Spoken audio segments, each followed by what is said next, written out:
Hello, how's it going, everybody? Today we're jumping into Habakkuk, and we're gonna finish Habakkuk today. These books we've been doing have been pretty short, so we're running through them real fast. Let me get my let me check to see if we're lagging. Okay, we're good. So Habakkuk chapter 1. Let me get my Bible out. Um, at the beginning of every book, I've been saying this a lot because we've been running through these chapters. Through these books. But at the beginning of every book in my Bible, I have a study Bible. It gives a preface to each book. So I want to read that here real quick. Habakkuk. O Lord, how long shall I cry, and you will not hear? Habakkuk was unique among the prophets in that he asked questions of God. Most prophets were filled with messages. Hear the word of the Lord. Even if everyone doubted the Lord's word, the prophet would still believe. And if the prophet did have any misgivings, he kept them to himself. But again, Habakkuk was different. To raise these questions was for our sake, part of his message. See, that's the kind of prophet I would be, probably. The one asking a bunch of questions, wanting clarification. His questions were, why does evil in Judah go unpunished? Same question Job asked. How can a just God use a wicked nation like Babylon to punish his chosen people? Yeah, that might seem messed up, but Babylon got punished also. It wasn't just his chosen people that got punished. But they probably felt like it was, that was extremely insulting. Having a pagan nation, a wicked nation, punish God's chosen people. Well, guess what? God's chosen people, you were pagan and wicked as well. So Habakkuk wanted to know, just as we do, what God was doing and why. There seemed to be too much evil among the righteous and too much free-willing power among the wicked. God did not strike Habakkuk down for these questions. He answered. That's a good important lesson for us, that we shouldn't be afraid to ask questions. We can ask questions, and God will answer. God did not strike Habakkuk down for these questions. He answered, the Lord himself will establish his kingdom. He will hold all people and nations accountable. The present may be filled with wickedness and chaos, but the future belongs to the righteous, the truly righteous. God will bring his kingdom, give rest and salvation to his children, and judge his people's adversaries. We know very little about Prophet Habakkuk. The reference to music may mean that he was a Levite associated with the temple singers. The designation, the prophet, is an official title, showing that others recognized him as a prophet of the Lord. His name, Habakkuk, appears twice in the book. Some scholars have associated the name with the Hebrew word embraced. Thus, his name means embraced by God. Habakkuk prophesied during, we'll get in, no, this is the time period. Habakkuk prophesied during the fall of Nineveh in 612 and the rise of Babylon as the Neo-Babylonian Empire. By 605 BC, Assyria and Egypt had been defeated by Babylon and Carchemish. Judah's days were numbered, and Babylon's power was rapidly expanding. In addition, the death of King Josiah in 609 BC brought an end to an era of Brought an end to an era of religious reform in Judah. It seemed that the wicked were prevailing both inside and out of Judah. Habakkuk cried out against violence, lawlessness, and injustice he saw all around him. So, sounds very similar. Jeremiah was crying about the same thing. Even way back, the chief musicians of David, Asaph, and I think it was in the Song of Solomon. This was talked about. They were crying about the same thing. Why Job is crying about the same thing. Why are the wicked prospering? Why are the wicked going around doing all these things? And why are we being punished? And in this case, why are we being punished by those wicked people? Good questions. But we know the answers already because we've been through this judgment quite a few times. God used these wicked nations to punish the wicked Israel, the sinners of Israel and Jerusalem. And then the nations, those pagan nations, got punished as well. God didn't leave them out. God didn't leave them out of the judgment. He got everybody. So let's jump into this. Habakkuk chapter 1. Actually, let me pull up that same prophet chart. I mean, we got the timeline. It did say it there, but just for us to see. Habakkuk right here. Fall of Babylon. Habakkuk. So they've been having this message. They've been. That's why God didn't show any mercy. I mean, He did show mercy. Look at how many prophets were prophesying about this same thing, right? I mean, Jonah was talking about what happened in Nineveh, but the rest, they were all prophesying to Israel and Judah about this coming judgment. They didn't listen.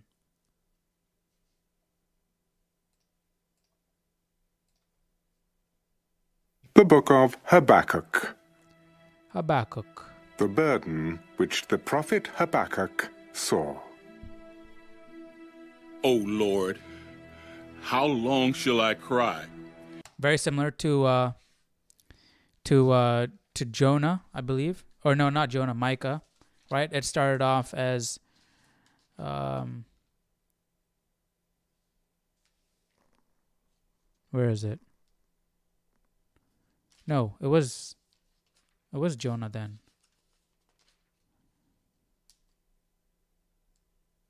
What? No. What? I thought it was no, it was Nahum, the burden against Nineveh. The book of the vision of Nahum the Elkoshite, right? And this is starting off as the burden which the prophet Habakkuk saw. And the burden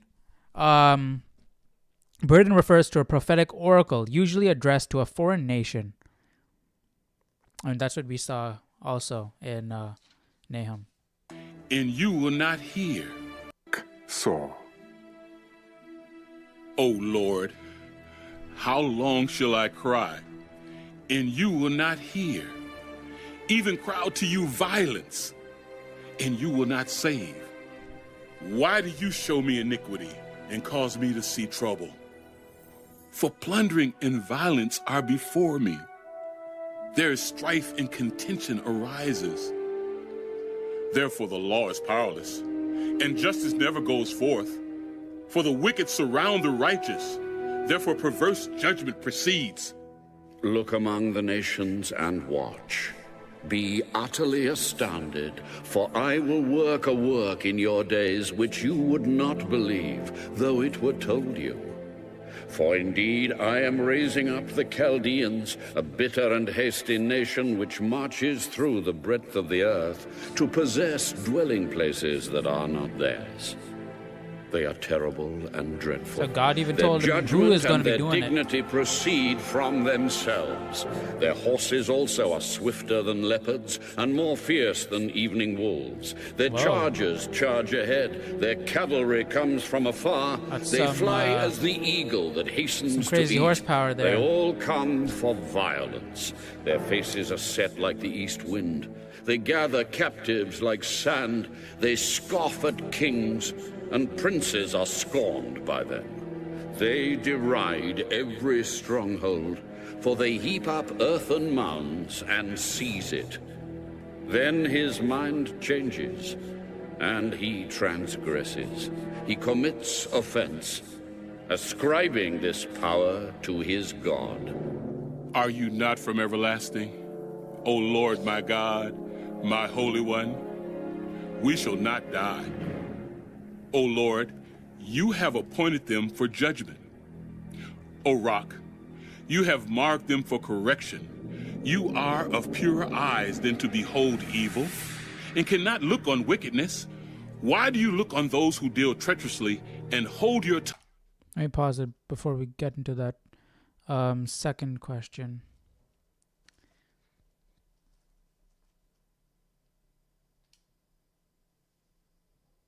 I mean, this was a... I feel like this type of question that was asked, right? Oh Lord, how long shall I cry and you will not hear? Even cry out to you, blah, blah, blah, blah. Right? This question, it feels like it's coming from somebody who is in it firsthand, experiencing it, and not understanding the big picture at all. Or they're just overwhelmed by the situation that they're in. Because we know from hearing this story multiple times the answer to this already. God didn't even have to say anything. We already knew the answer.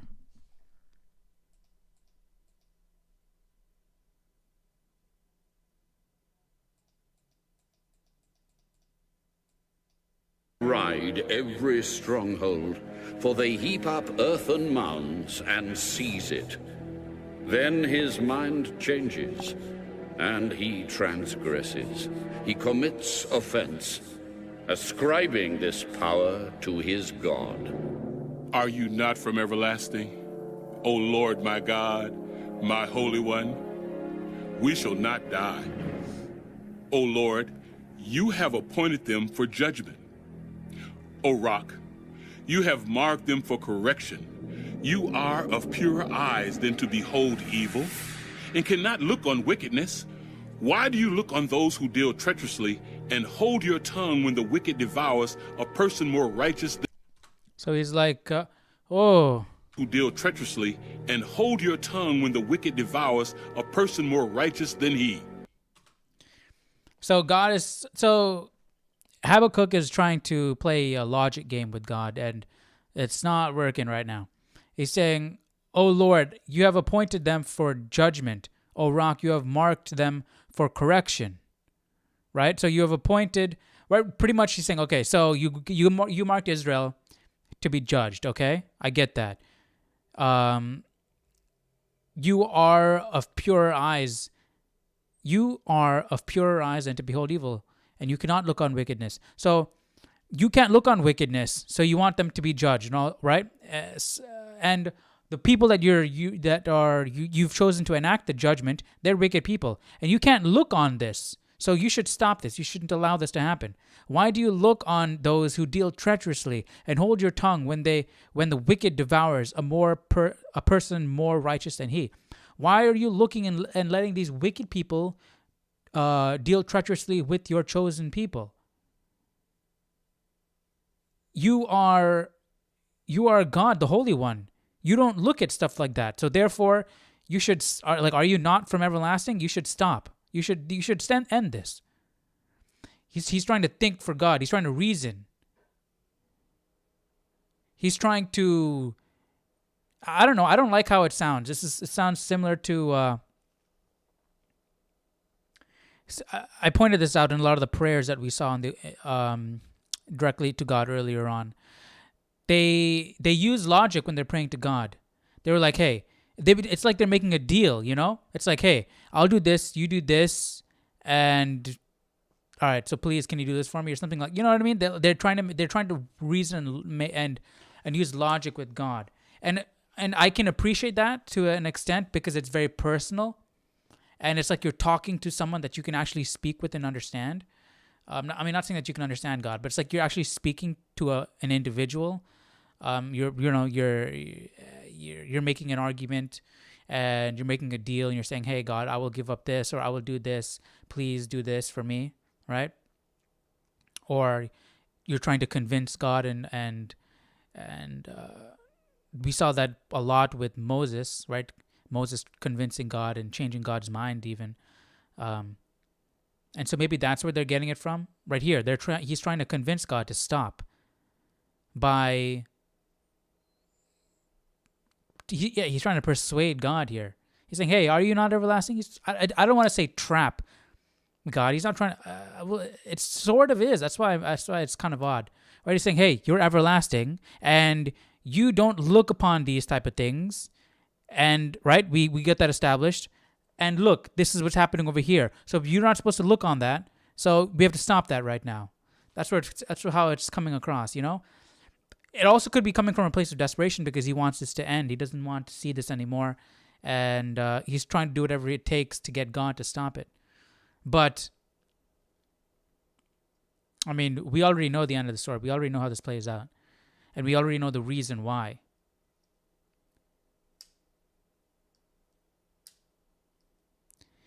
A person more righteous than he. That stuck out to me as well.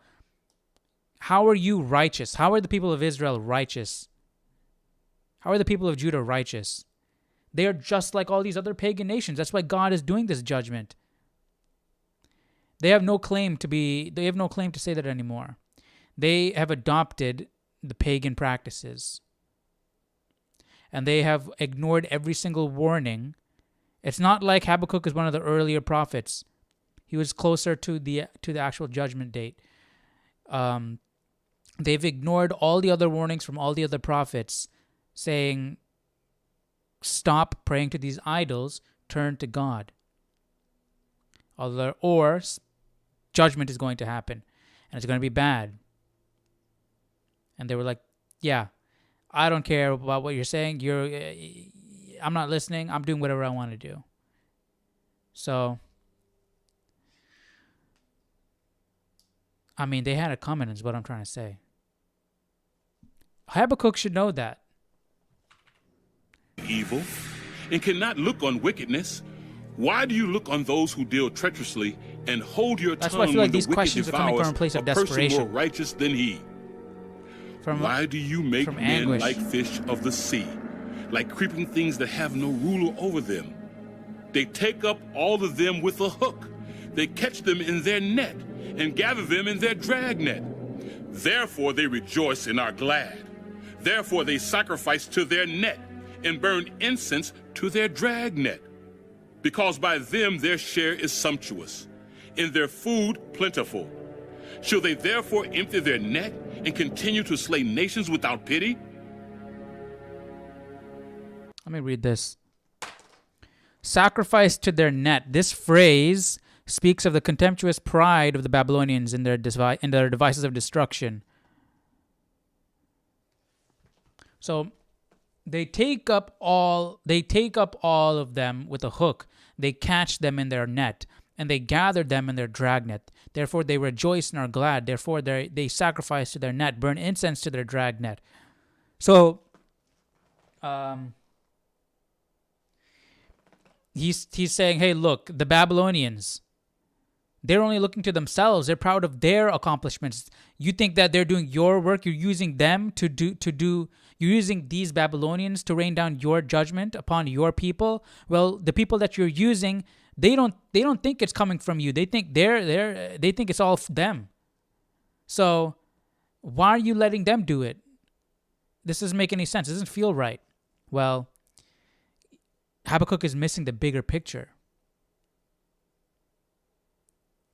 Babylon doesn't need to know that they're a tool of God. God is just using them, and then he's going to judge them after the fact. Just like he's judging you right now.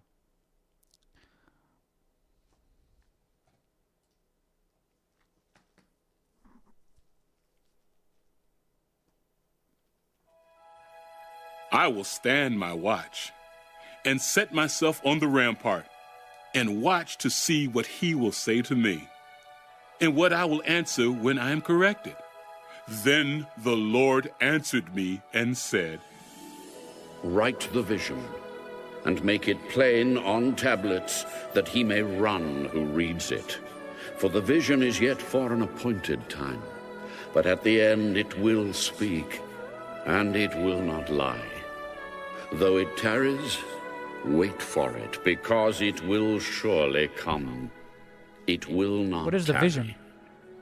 Behold Of the proud. destruction? His soul is not upright in him, but the just shall live by his faith. Woe to the wicked indeed, because he transgresses by wine. Let me read what my Bible's got to say. So, the command to write the revelation is unusual. Generally, prophets spoke the word of the Lord first. The term vision here is related to the verb translated saw. In chapter 1, verse 1, the noun speaks of a prophetic revelation. He may run who reads it. Messengers would proclaim the divine oracle. Or it could just be like what I thought when I saw the where is it? He may run who reads it. What I thought when I read that was when you read it, you're so excited and you want to run and spread the news, tell the news. That's what I thought immediately. But the just shall live by his faith. Woe to the wicked indeed, because he transgresses by wine. He is a proud man, and he does not stay at home. Because he enlarges his desire as hell, and he is like death, and cannot be satisfied, he gathers to himself all nations, and heaps up for himself all peoples. Will not all these take up a proverb against him, and a taunting riddle against him, and say, Woe to him who increases what is not his? How long? And to him who loads himself with many pledges? Will not your creditors rise up suddenly? Will they not awaken who oppress you? And you will become their booty. Because you have plundered many nations, all the remnant of the people shall plunder you, because of men's blood and the violence of the land and the city, and of all who dwell in it. Woe to him who covets evil gain for his house, that he may set his nest on high, that he may be delivered from the power of disaster. You give shameful counsel to your house, cutting off many peoples, and sin against your soul. For the stone will cry out from the wall, and the beam from the timbers will answer it. Woe to him who builds a town with bloodshed, who establishes a city by iniquity. Behold, is it not of the Lord of hosts that the peoples labor to feed the fire, and nations weary themselves in vain? For the earth will be filled with the knowledge of the glory of the Lord, as the waters cover the sea. Woe to him who gives drink to his neighbor, pressing him to your bottle, even to make him drunk, that you may look on his nakedness. Okay, I was about to say. You are filled with shame instead of glory. You also drink and be exposed as uncircumcised. The cup of the Lord's right hand will be turned against you, and utter shame will be on your glory. For the violence done to Lebanon will cover you, and the plunder of beasts which made them afraid, because of men's blood, and the violence of the land and the city, and of all who dwell in it. What profit is the image that its maker should carve it, the molded image, a teacher of lies, that the maker of its mold should trust in it to make mute idols? Woe to him who says to wood, Awake, to silent stone, Arise, it shall teach. Behold, it is overlaid with gold and silver, yet in it there is no breath at all. Yep. But the Lord is in his holy temple. Let all the earth keep silence before him. I had this question though. All the prophets and all the people are talking about how these idols, like the people who pray to these idols are so dumb. Why would you pray to a man-made object? You know. But did they believe that they were man-made objects? I mean, yeah. What am I saying? Yeah, they believed that they were man-made objects. But did they believe that the man-made object was just a visual representation of their God, or were they actually praying to that object? I mean, they couldn't have, because they're going to the store and buying that object. You know what I mean? So I'm just curious to know how they thought it was back then. You know.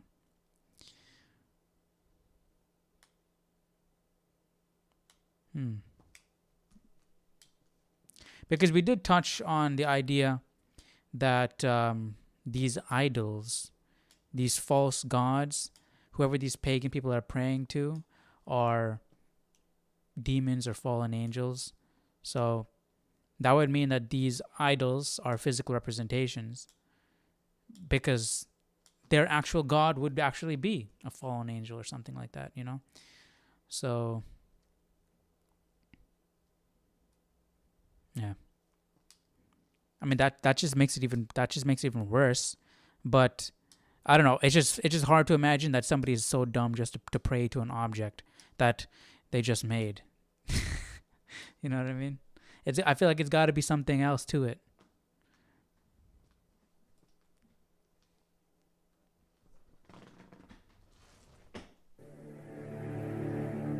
A prayer of Habakkuk the prophet on Shigionoth. O Lord, I have heard your speech and was afraid. O Lord, revive your work in the midst of the years. In the midst of the years, make it known. In wrath, remember mercy. God came from Teman, the Holy One from Mount Paran. His glory covered the heavens, and the earth was full of his praise. Teman is a poetic reference to God's appearance at Sinai. Okay. Paran. His glory covered the heavens, and the earth was full of his praise. His brightness was like the light. He had rays flashing from his hand. We haven't seen that word and there selas his in power was Psalms. hidden. Before him went pestilence, and fever followed at his feet. He stood and measured the earth. This is just formatted just like the prayers that we saw, that we've been seeing. We haven't seen a good long prayer to God in a while. But these are just like how those prayers are formatted. Thank God for things, praise and worship God, sort of flatter him, then sort of reason with him, and then ask what you want at the end. He looked and startled the nations, and the everlasting mountains were scattered. The perpetual hills bowed. His ways are everlasting. I saw the tents of Cushan in affliction. The curtains of the land of Midian trembled. O Lord, were you displeased with the rivers? Was your anger against the rivers? Was your wrath against the sea? That you rode on your horses, your chariots of salvation? Your bow was made quite ready. Oaths were sworn over your arrows. You divided the earth with rivers. The mountains saw you and trembled. The overflowing of the water passed by. The deep uttered its voice and lifted its hands on high. The sun and moon stood still in their habitation. At the light of your arrows they went. At the shining of your glittering spear, you marched through the land in indignation. You trampled the nations in anger. You went forth for the salvation of your people, for salvation with your anointed. You struck the head from the house of the wicked by laying bare from foundation to neck. You thrust through with his own arrows the head of his villages. They came out like a whirlwind to scatter me. Their rejoicing was like feasting on the poor in secret. You walked through the sea with your horses, through the heap of great waters. When I heard, my body trembled. My lips quivered at the voice. Rottenness entered my bones, and I trembled in myself, that I might rest in the day of trouble. When it comes up to the people, he will invade them with his troops. Though the fig tree may not blossom, nor fruit be on the vines, though the labor of the olive may fail, and the fields yield no food, though the flock may be cut off from the fold, That's why we're singing and there be Selah. no herd in the stalls, yet I will rejoice in the Lord. I will joy in the God of my salvation. The Lord God is my strength. He will make my feet like deer's feet, and he will make me walk on my high hills. To the chief musician, with my stringed instruments. I'm guessing this guy, yeah, how my Bible said, he probably was a Levite, one of the musicians, because the last time we saw stuff like this was in Psalms.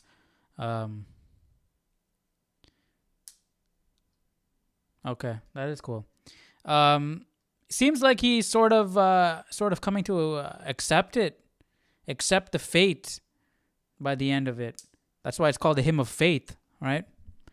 You're just having, what can you do? You're just having faith in God, trusting in God, because they're heading off to their doom. And they brought it on themselves. So what can you do now? The people didn't listen, so now they gotta pay the price. But yeah, it is very similar to like Lamentations. This Habakkuk, not as emotional as Lamentations, but because that was like firsthand seeing it. But it did give me some Jeremiah type vibes. But that's gonna be it for today. We finished Habakkuk. Another look into the judgment of Israel. And looks like Zephaniah, we're going to do a little bit more of it as well. Talking about the judgment of the nations and the wickedness of Jerusalem. And we'll probably finish that straight up on Monday, right? Just one go. So we're getting through all these short books with all these minor prophets. So hope you guys enjoyed Habakkuk.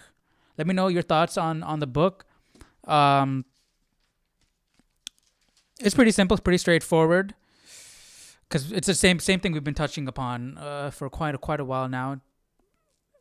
The main thing that I'm getting with all of this is that, hey, they were warned quite a number of times. I mean, I don't know how widespread the message was, because it's just if one prophet speaks, how far did that message spread?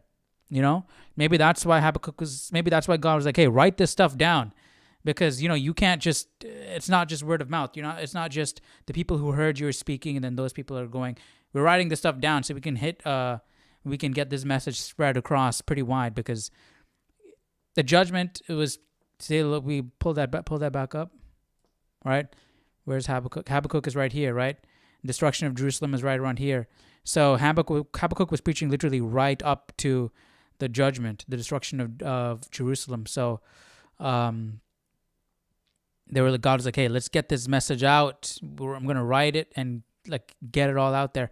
See, look at all the amount of prophets all tied up in here, right? So a whole bunch, right? It was a little bit more spread out over here, and then here we got a whole bunch, because we're a time crunch right now. We got to get this message out there so people can understand, so they can change their ways. Unfortunately, they didn't, and we got the destruction of Jerusalem. And then the people taken off to Babylon in captivity. So anyways, that's going to be it for today. We finished Habakkuk. Monday, we're going to finish Zephaniah. Hope you guys enjoyed Habakkuk. And yeah, that's it. I'll see you guys on Monday for Zephaniah, all right? Hope you have a great rest of your day and a great weekend. I'll see you on Monday. Take care. Bye-bye.